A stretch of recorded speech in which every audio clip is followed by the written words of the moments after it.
Guys part 2 নিয়ে চলে এসেছি। বোনের জন্মদিন হয়ে গেছে, তো সবাই আমরা দুপুরবেলা খুব মজা করেছি, যেহেতু ব্লগটা দেওয়া হয়নি। তো এখন সব আত্মীয়রা চলে গেছে, ওই জন্য তোমরা আওয়াজ পাবে না। তো আমি একটা কথা বলবো, আমার খুব ফানি লাগছে। বেলুনগুলোকে খুলে যদি বাচ্চাদের হাতে দিই, পটাট পট পটাট পট ফাটিয়ে দেবে। তো আমি পার্ট 2 নিয়ে চলে এসেছি। তো আমি একটা জিনিস দেখাই, ওই যে ওই কারখানাটা দেখছেন, ওই কারখানাটা হলো আমার ফ্রেন্ডের বাবার ব্যাগের কারখানা, মানে ব্যাগ তৈরি করে। তো এখানে বেলুনগুলো এবার আমি আস্তে আস্তে খুলে দেব। তো এই একটা বেলুন খুলেছি,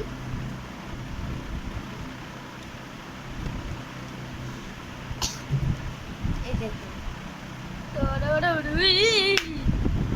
সব উড়ে চলে যাচ্ছে।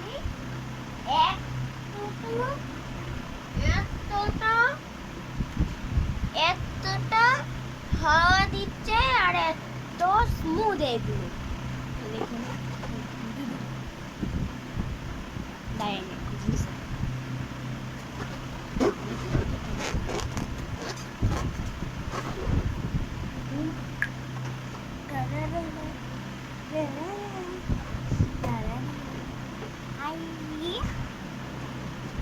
তো আমি এগুলো খুলবো না, আমি এগুলো সাজিয়েই রাখবো ঘরে। তো আমি এখানে লাগিয়ে আবার দেবো।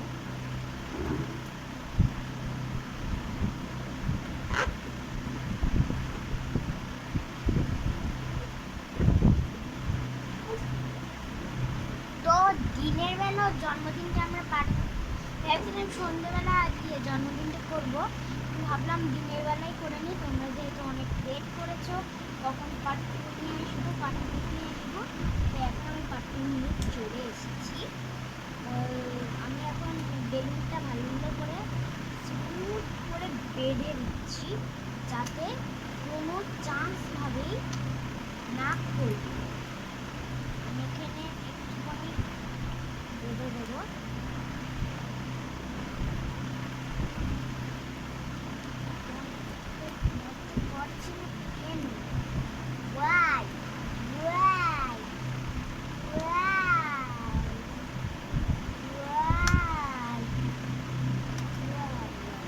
তো আমি বেঁধে দিয়েছি জায়গাটা, বেঁধে দিয়েছি। বেলুনটা থাকুক, আর সব ঘরে এখনো কোনো বেলুন খুলিনি, আমি সব ঘরেও খুলবো না, সব ঘরে রেখে দেবো। এখনো অনেক বেলুন বেঁচে আছে, আমি জানি না এগুলো নিয়ে কী করবো।